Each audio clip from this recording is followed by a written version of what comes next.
Welcome to VARTA. We are a leading producer of microbatteries.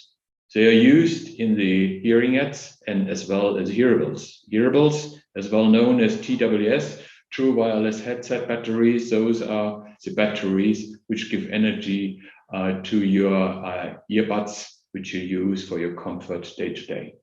We produce in 3 sites in the south of Germany. And just as a reminder, let me quickly rewrap how we structure our business. If you read that from the left to the right, we have 2 segments. The first segment is called lithium-ion solutions and microbatteries, which gives us 60% of our revenues and 75% of our EBITDA. So if you quickly jump from the left to the right, microbattery covers hearing aid batteries, primary, that is for one-time use, or rechargeable batteries, which you can recharge continuously.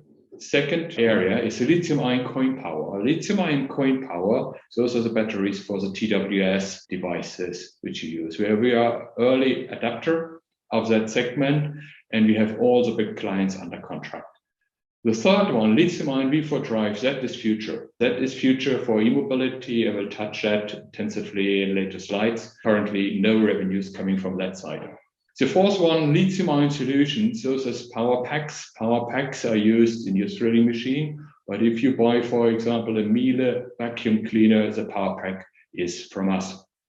So the second part is household batteries. We structure that by consumer and storage. Consumer batteries, you're very familiar. That is a AA, AAA battery, which you use in your remote control. Hopefully you buy that from VARTA. And those batteries are both rechargeable or primary usage. ESS is a storage business. If you have a PV system on your roof, then typically you decide to buy a storage system to store the energy you produce over your PV system, use it during the night. And those storage systems we produce as well. So let me summarize a little bit the 9-month figures which we released today. All in all, we came with an adjusted EBITDA in line with the expectations. We increased the EBITDA margin by 1.3 percentage point, reached 29.3%, which is on track. Just as a reminder, our financial year guidance is around 30%. Where we slowed down a little bit from external parameters, given by the external markets, and we were hit by a short delay of a new client launch of a new product which came into the market around 6 weeks. Then we saw that some of our clients, which are contract manufacturers put our batteries into the devices, and then it's sold through the main brand name. So those contract manufacturers are all together in Asia, and they suffered from energy shortages or COVID-19 impact. So that made our performance from the revenue line a little bit below last year. You will see that on the next slide. We started late Q2 to fulfill those contracts. Now it's up and running. So we produce those batteries and ship them directly to the contract manufacturers. Household batteries benefits in both sub-segments. One, first, they are doing very well in the shift of the white label business to the branded business. That brings additional margin. And of course, there's strong growth in the energy storage systems I just mentioned. High power lithium-ion round cell, that is for the e-mobility. I will touch that a second later, but we already have the first 2 customers for that cell, either on the 4-wheel drive and for the 2-wheeler market. First pilot production, I'm making good progress. Just to summarize that, for the e-mobility, it is on schedule. First samples for test purpose are already available. So to sum it up altogether, we expect now for this year 900 million euro in revenues, and the adjusted EBITDA should come at around 275 million euros, and that sums up to a margin of 30%. This is, I would say, the expectation for this year. What comes next is, I would say, the growth story, which will bring VARTA to a multi-billion company. I will touch that in a second. Still, as a reminder, let me show you over here what is coming in from the first 9 months. Slightly from the revenue line, slightly below last year with minus 1.3%. I touched, I would say, the arguments which led to that performance. Adjusted EBITDA, just contrary, growing by 3.2%. That was our main focus, or is unchanged our main focus this year, to perform pretty well on the EBITDA. And this is coming in as a result, the margin jumped from 28 to 29%. So now let me touch the V4 drives, that is the e-mobility. It is an update for you. You see that like the last session, the main target groups is e-mobility, the four-wheeler, the two-wheeler, it is the power pack business, it is as well the mobility sector, drones and other, I would say, products. So where we come from, I have to remind you that there's a long history behind that development in VARTA. We started with hearing aid batteries, starting with the primary cells, then adding rechargeable batteries. Coin power was a breakthrough for us for the small coin power cells, which are the TWS. And this is the same technology, or nearly the same technology, which we now use in larger cells, which is called V4 drive. And this cell is an ultra high power cell. You know the parameters in 6 minutes. It is fully charged from 0 to 100%.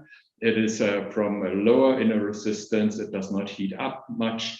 So it is very comfortable in using these batteries in e-mobility. But this is an in-between step because the next steps are already there.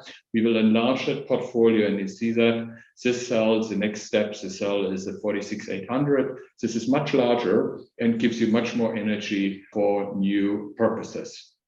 Where we see the total market, you see when we start in 2020, and that translates in our history.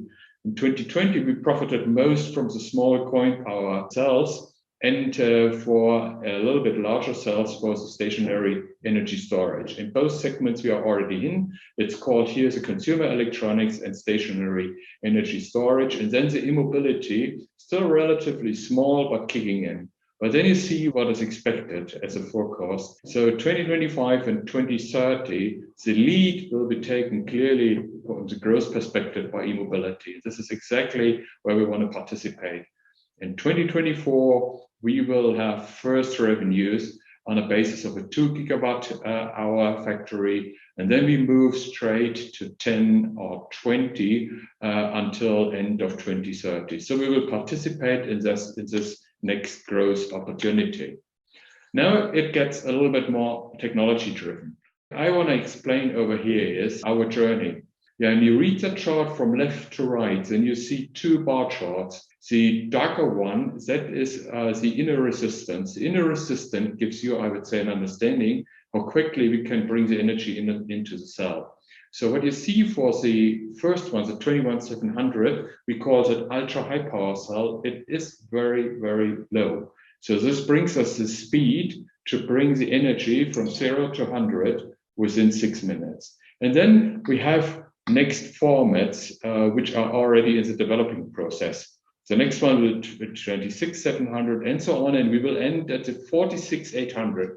In the 46800, you see there's much more energy included, and this will bring us to the full electrified cars for the distance for 400, 500, or whatever kilometers you want to drive with your e-mobility car, fully electrified car.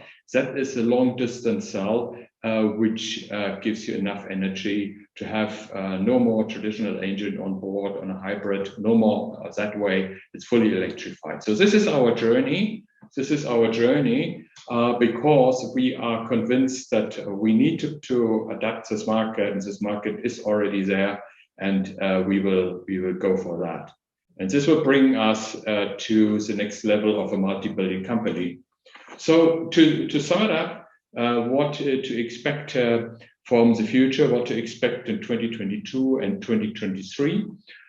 We announced, I would say, somewhat a first preview into the next 2 years, which covers 100 million each year on revenue plus. So 100 million 2022, 100 million 2023 on top on revenue growth. It will be a solid EBITDA growth as well, a solid EBITDA development, what we will see in the future as well. We will get ready for the next growth initiatives, which is called the e-mobility. But the main driver for the next 2 years will stay on the lithium-ion technology. So lithium-ion technology as a chemistry stands for roughly 90% of the growth for the next 2 years. So it is still I would say, the main driver of our performance. And nearly half of that will come from the coin power cells. The coin power cells which move into the TWS devices. Existing business will therefore fuel and give, I would say, the backbone of our growth initiatives. They will finance that growth, and from 2024 onwards, we will see a strong growth coming from the e-mobility side. Thank you very much. I'm available. You find my details at the end of the presentation.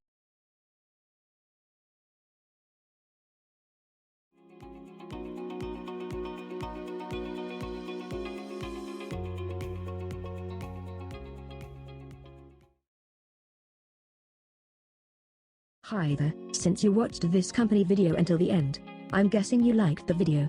And that's probably because we work very hard to create the most engaging and added value content for you. If you're a company and want to find out how we, at Seat 11A, can make a company video with and about you, please email us at content@seat11a.com.